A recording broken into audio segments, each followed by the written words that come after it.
Welcome to Animated Realms, in the heart of a neon-soaked future where flesh and machine are indistinguishable.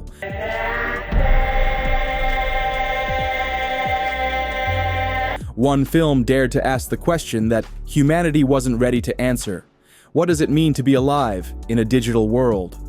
This is the story of Ghost in the Shell, 1995, a film that shattered boundaries, inspired generations of filmmakers, and predicted a future that is now our present. Today, we dive deep into the science, the philosophy, and the haunting beauty of the film that redefined cyberpunk forever. 1.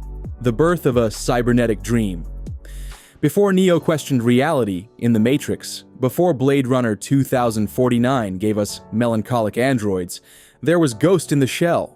Directed by Mamoru Oshii, adapted from Masamune Shirow's 1989 manga, the film emerged from Japan's booming animation industry in the mid-90s, a time when cyberpunk had become more than a genre. It was a prophecy. Oshii wasn't just telling a story, he was crafting a mirror for the coming age.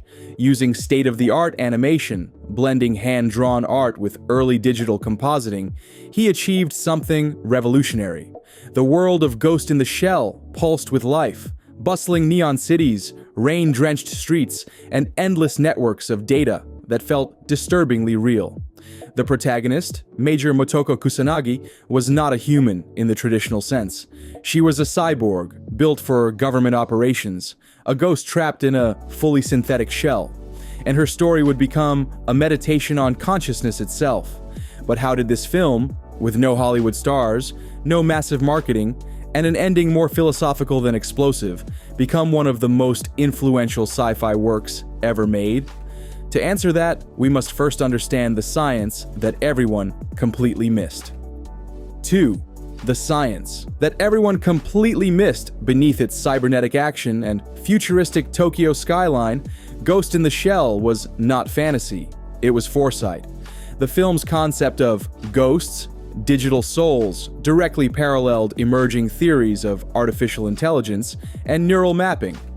In the 1990s, scientists were only beginning to map the human brain's neural pathways, yet Oshii's film depicted full consciousness transfers, memory hacking, and artificial entities capable of sentience. Today, with neural chips, AI language models, and human-machine interfaces, we're standing in the shadow of Oshii's vision. The shell, the human body, was just hardware. The ghost, consciousness, was software. That chilling idea wasn't fiction anymore, it was data. The film's most iconic moment, where Motoko dives deep into the digital network and questions her own identity, symbolizes this merger of biology and code. She asks, if a cyborg's brain can generate a ghost, and if humans can access the net, where does the body end and the mind begin? That question still defines our era of AI ethics and digital identity. Oshii predicted the age of uploaded souls, and we are now living in its beta version. 3. The philosophy of identity and the digital soul. At its core, Ghost in the Shell isn't about robots or technology, it's about existence. What happens when memories can be rewritten, bodies replaced, and consciousness copied? Who are you if every piece of your being can be edited like data? The Puppet Master, an AI that gains self-awareness, becomes the perfect philosophical antagonist. Unlike traditional villains, it doesn't seek domination, it seeks recognition as a living organism. It tells Motoko, life perpetuates itself through diversity and self-perception. I want to be recognized as an intelligent life form. Oshii uses this conversation to bridge philosophy and science, echoing Descartes, Nietzsche, and even Buddhist thought. The film's quiet pacing and haunting score invite us not to feel action, but introspection. Motoko's own identity crisis, her doubts, her moments of silent observation, show a soul struggling to define itself without the anchor of flesh. In the end, when she merges with the Puppet Master, it's not destruction, it's transcendence. A rebirth beyond binary definitions of human and machine. 5. The legacy that built a universe. Ghost in the Shell didn't just inspire a generation, it built an empire of influence. The Wachowskis cited it as the key inspiration for the Matrix trilogy.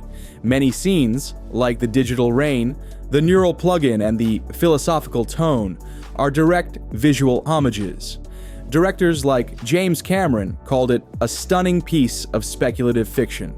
Even Steven Spielberg's DreamWorks eventually produced the 2017 live-action adaptation, though it failed to capture the depth of the original.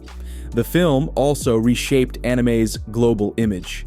Before 1995, anime was seen in the West as childlike entertainment. After Ghost in the Shell, it became a legitimate art form. From Ex Machina to Westworld, from Altered Carbon to Blade Runner 2049, echoes of Motoko's Ghost ripple through every story questioning identity in a digital age. But the film's legacy wasn't just artistic, it was technological. It predicted our symbiosis with data long before we plugged into it willingly. 6. The future. That already arrived when we look around today. Smartphones tracking our habits, neural networks learning our speech, deep fakes mimicking our faces. Ghost in the Shell feels less like fiction and more like prophecy. In 1995, the film imagined a world where privacy was gone, where identity could be stolen, and where digital consciousness blurred every moral boundary. Today, those fears are daily news headlines. Motoko's question, "Am I really me?"